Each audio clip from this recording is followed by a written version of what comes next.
48 hours. One of those missions is ongoing in Mali. These pictures show French pilots checking missiles on a Mirage jet in Chad. The French defense minister says those units are carrying out airstrikes in Mali to keep Islamist insurgents at bay. France intervened after the Malian government issued an urgent call for help, sparked by a sudden Islamist advance. In Somalia, meantime, a French raid on an Al-Shabaab hideout went terribly wrong. The French government says the raid was aimed at freeing a captured French intelligence agent, but they say the agent was killed by gunfire. That's a far different story than we're hearing from Al-Shabaab itself. Jim Bitterman is live at CNN Paris to sort it all out. Jim, the president of France went on nationwide television just a short time ago to talk both about this open-ended intervention in Mali and this setback, maybe disaster you could call it, in Somalia. What did he have to say?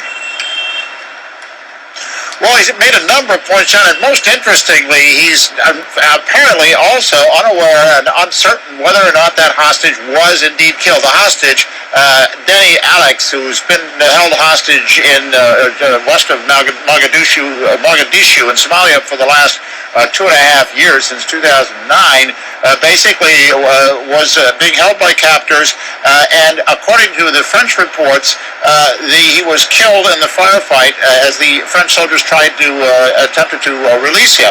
And in fact, the rebels have said that they do not believe that was the case, that he's still alive, and they're holding him. And the president himself, President Hollande, said just a few minutes ago that he was without a doubt killed in the exchange of fire, but that doesn't mean that it's confirmed that the hostage was killed. He could still be alive. What is known is that one French soldier was killed in the rescue attempt, and another has gone missing. It's very possible, and of course the rebels are claiming it is the case, that the soldier was taken hostage, so the French may have a new hostage in Somalia. In the case of Mali, the president was very specific about the way the soldiers have been fighting to stop the rebel advance. He said that they were successful in their attempts to curb the rebel advance towards the south of the country, and they had inflicted heavy losses on the rebels, the Islamic rebels who are trying to overthrow the government of Mali, John. I want to take you back to this remarkable broadcast. I guess this is the second in 2 days from the president.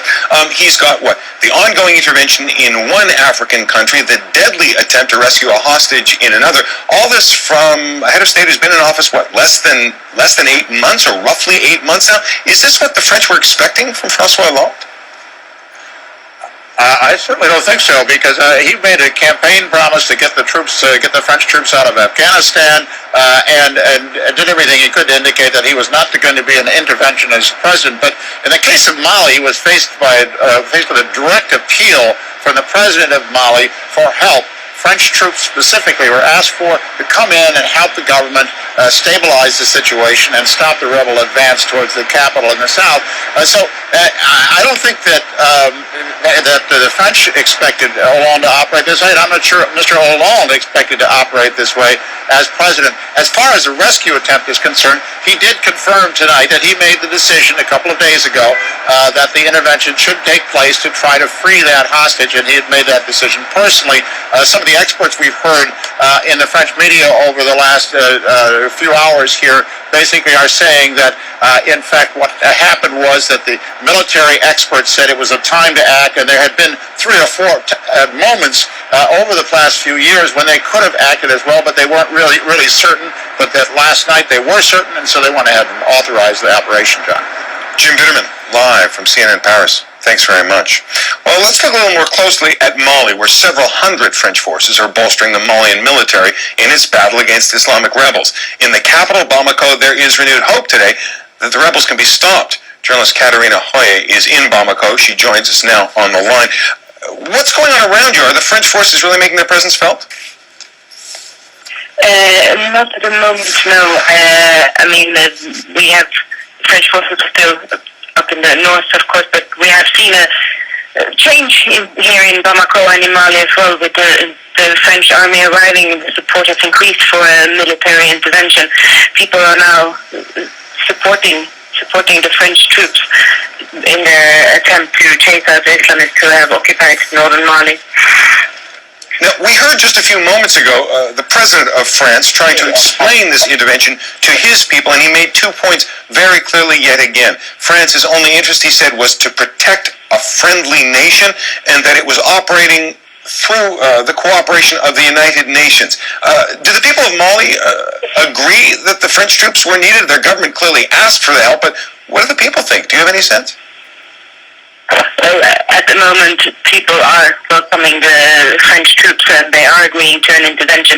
This has changed over the last month when the Malian population realized that the Malian troops were not able to recapture the occupied north. So this year we have seen flags, French flags on the yellow taxis that are passing all over Bamako and also on the small motorbikes. But it's a favorite form of transport here. So I think everyone is definitely agreeing with this intervention. It's a very forward if you want to capture the north. Katerina Hoye, live for us in Bamako.